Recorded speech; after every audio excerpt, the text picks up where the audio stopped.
Le journal de la ville, le premier magazine de l'information provinciale.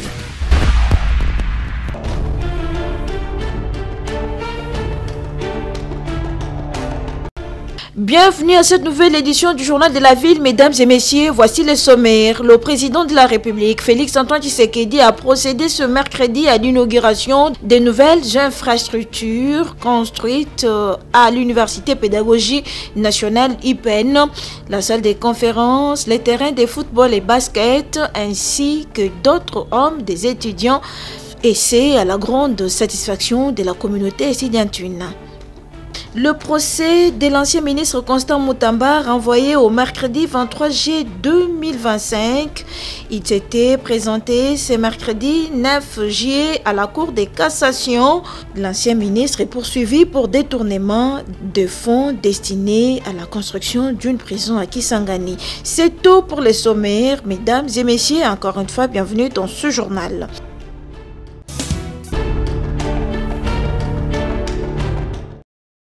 L'ancien ministre d'État, ministre de la Justice et garde de Sceaux de la République démocratique du Congo, Constant Moutamba, a répondu présent à l'audience de son procès à la Cour de cassation ce mercredi 9 juillet 2025 avec un retard de 50 minutes justifié par ses avocats suite aux embouteillages. Devant la haute juridiction, Constant Moutamba s'est exprimé juste pour décliner son identité. Chers membres de la commission, de prime abord, je voudrais m'exprimer et présenter des excuses à l'officier. Par civilité, j'ai quitté la maison à 8h30, malheureusement bloqué dans les embouteillages de Kinshasa. Ce qui justifie ces légers retards. Son procès a été renvoyé au mercredi 23 juillet 2025 et pour les avocats du prévenu, cette affaire est politique. La première saisine, la Cour n'était que saisie à l'endroit de la partie ministère public. Il y a deux parties au procès. Si la Cour dit avoir été saisie à l'endroit du ministère public et non pas de la partie Constant Moutamba, puisqu'on ne peut pas être saisi d'un absent. Et la Cour, à notre absence, avant qu'on se retire dans la première fois, ne nous a pas dit qu'il avait retenu le défaut, puisque devant la Cour de cassation, il n'y a pas de procédure par défaut. Bon, la remise, c'est puisque nous avons voulu faire exprimer à la Cour que l'article 54 du Code de procédure pénale n'a pas été respecté. Ça veut dire quoi? Si une personne bénéficiant des immunités, ministre, député, sénateur, premier ministre, lorsque le parquet enquête, à la fin de ces enquêtes, à la fixation de ces dossiers devant la Cour, n'est-ce pas, la requête qui va saisir l'intéressé ou le prévenu à comparaître doit être l'œuvre du ministère public. Et c'est le ministère public qui fait cette requête. Mais dans ces dossiers, c'est le greffier qui a fait cette requête. Mais tout le monde a constaté que on a passé outre. Que voulez-vous? Peut-être que nous arrivons à ce procès après la messe. Si vous savez, quand vous arrivez en retard à la messe, tout a été dit. Vous ne pouvez que dire Amen. Vous êtes dans le procès d'intention? On nous amène, nous dirons Amen et l'opinion constatera. Ce procès, il n'y a rien de droit. Tout est politique. Tout est politique. L'ancien ministre Constant Moutamba est poursuivi pour détournement de 19 millions de dollars américains destinés à la construction d'une prison à Kisangani. Alors, l'argent destiné au fonds spécial de réparation et d'indemnisation des victimes de la guerre de 6 jours à Kisangani, entre l'Ouganda et le Rwanda.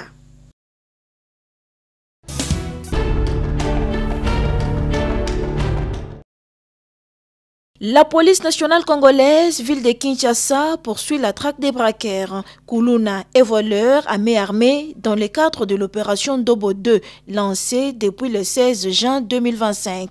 Le commissaire divisionnaire adjoint de la police nationale congolaise, ville de Kinshasa, Israël Kantoubakulu, a présidé ce mardi 8 juillet 2025 la parade hebdomadaire d'évaluation de cette opération.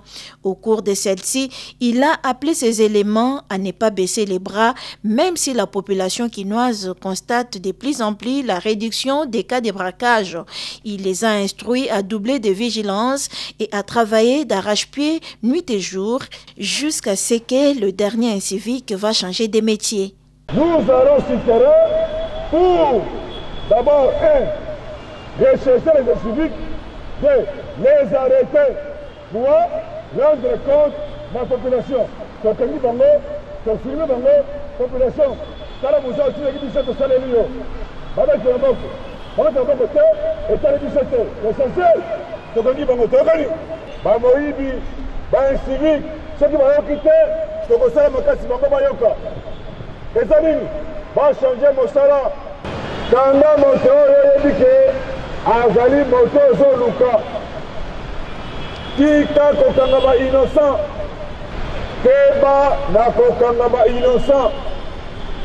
Moi on a le courage tukutuku, batije na moti na yo sema kwanga yo kangiye. Donc ande o azala machette, tepe libanga, tepe zala manduki, tepe na yo otikiye po yebe na ye. Wana eza malamu te.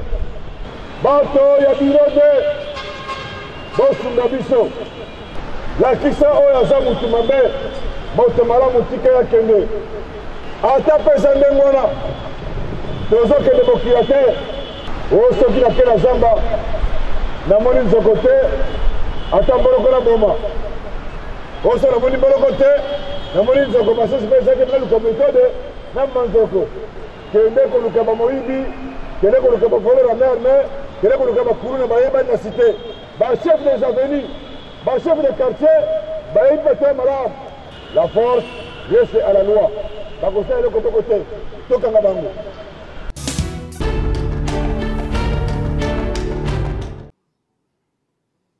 C'est dans la grande salle de conférence du ministère des Affaires étrangères, pleine des membres affiliés au syndicat national des techniciens en développement rural et travailleurs du Congo, SINATEDERCO, en assemblée générale ce mercredi 9 juillet 2025 pour suivre les explications motivées de l'importance d'avoir une loi organique qui réglemente l'exercice de leur profession.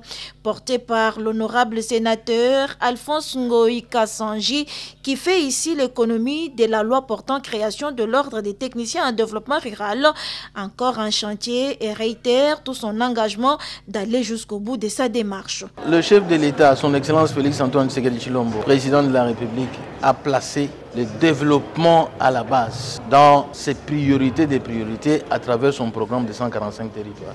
Il était important pour moi de soutenir cette proposition de loi, de la porter et de la présenter devant le Sénat pour atteindre le développement à la base. Je vais travailler avec mes collègues députés nationaux pour que la loi passe. Ça fait 2 législatures que le SINATEDERCO se bat nuit et jour pour que le projet de loi sur l'ordre des techniciens en développement rural soit porté. Déjà à ce stade, le président du SINATEDERCO, Bienvenu Moulenda, exhorte les membres de son organisation syndicale à soutenir cette initiative qui aidera à assainir leur domaine.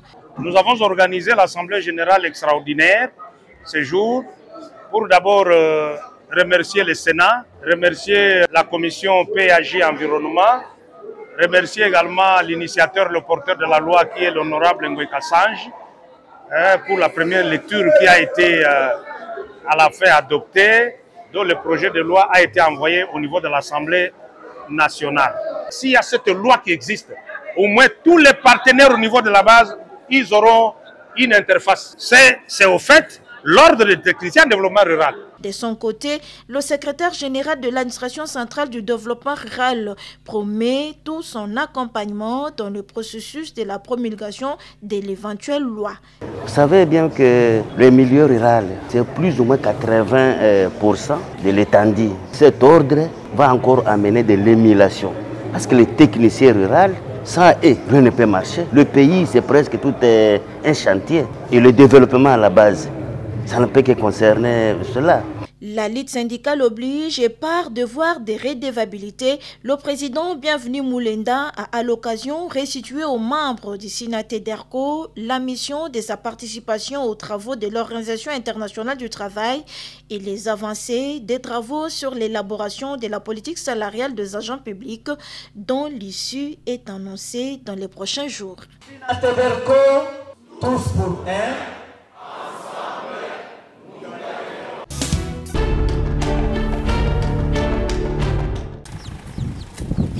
Les habitants du groupement Ngouma sont déterminés à rendre leur milieu propre, surtout en cette saison sèche, une manière de lutter contre toutes sortes de maladies liées à cette période. Mobilisés comme un seul homme, ils ont organisé un salongo spécial, coupe-coupe, balai ou à la main. Les habitants du groupement Ngouma ont tout balayé à leur passage. Immondices et mauvaises herbes doivent être brûlées et laisser la place à l'air pur. Et ça, la maranamo tout le temps. Et au Monica Toto passé bamboula, chaque temps, mon amatite pour ça, limite. Roi to côté langa, il faut te péter un ngomboke comme ma propre pendant la nengezala. On a vu le nian sur ma copal, te nous avons la route copal te. Copal te tombarang. Ça l'année.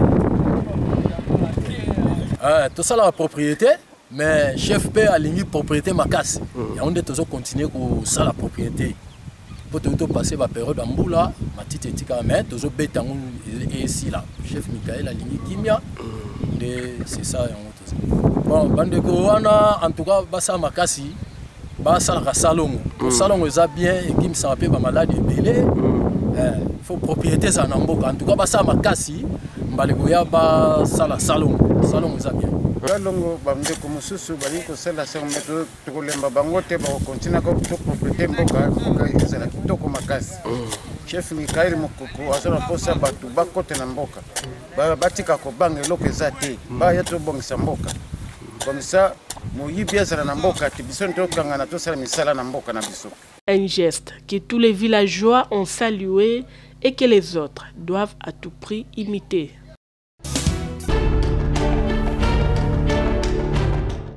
La République démocratique du Congo a raflé la médaille de bronze au tournoi inter-badminton de Kampala en Ouganda, qui s'est tenu du 1er au 6 juillet 2025 à la Lugogo Arena de Kampala. La délégation congolaise était composée de l'athlète Prince Mamvumvu Kidila et de son entraîneur Joël Kazadi.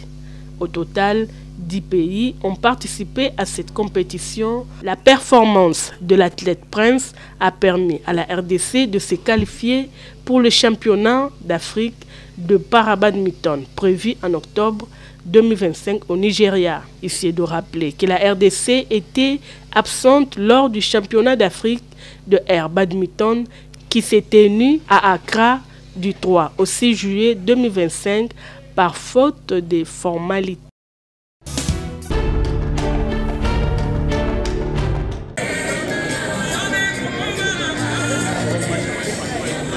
On ne les reverra plus. Le camarade syndicaliste défenseur des intérêts des infirmiers de la RDC, Corneille Mbala, ancien secrétaire général de la Solsico, Solidarité des infirmiers du Congo, mort survenu le lundi 16 juin 2025 à Kinshasa aux cliniques universitaires, enterré le vendredi 4 juillet au cimetière de Kinkole, Nouvelle Cité. Mais bien avant son enterrement, les obsèques lui ont été organisées par sa famille biologique, la Solidarité syndicale des infirmiers du Congo, où il a œuvré au poste du secrétaire général. Les amis et connaissances, ses camarades syndicalistes étaient au lieu du deuil pour lui rendre les derniers hommages. Solidarité, à jamais solidarité, car l'union fait la force. Les remerciements et témoignages de ses camarades syndicalistes qui ont milité avec lui pour les biens des infirmiers et l'amélioration de leurs conditions de vie par le gouvernement congolais. Mbala nous a montré que malgré les divergences, l'unité et la solidarité valent plus que toutes les victoires individuelles. Des messages de condoléances venant de partout en Afrique adressés à sa famille syndicaliste Solsico pour la perte d'un grand militant syndicaliste debout, Corneille Mbala. Le syndicaliste Corneille Mbala, ancien secrétaire de la Solsico, était jusqu'au jour de sa mort président de l'Union des patriotes nationalistes congolais IPNAC, qui l'avait amené jusqu'aux élections de 2023 en RDC, et c'est malgré l'échec de ses candidats sur terrain. Sur le cercueil du camarade président Corneille Mbala, l'effigie de la Solsico et l'effigie du parti politique IPNAC. Signature du livre des condoléances par ses camarades, dépôt des gerbes de fleurs, tristesse, pleurs, émotion et amertume étaient au rendez-vous.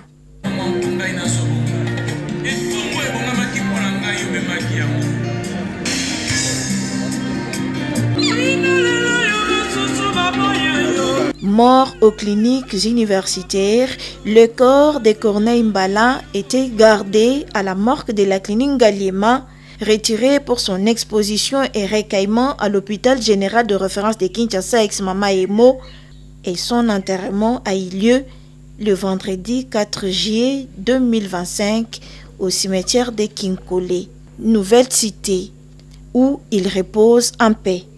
Adieu, camarade secrétaire général, président Corneille Mbala, tes œuvres témoigneront toujours ta présence parmi nous.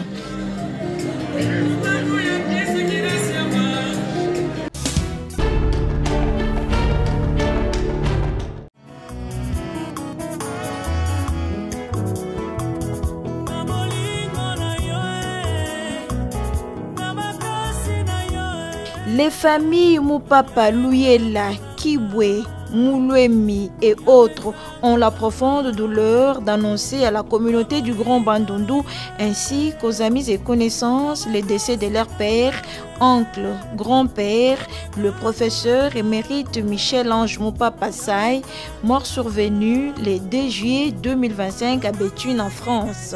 Le rapatriement du corps est programmé pour ce samedi 12 juillet par le régulier de Air France à 19h30 et le corps sera immédiatement gardé à la morgue des cinquantenaires en attendant la suite du programme qui vous sera communiqué ultérieurement. En attendant, le deuil se tient à la résidence familiale 6 avenue Moulumbakachi 7576 quartier Rigini, commune d'Elemba. Ce communiqué tient lieu de faire part.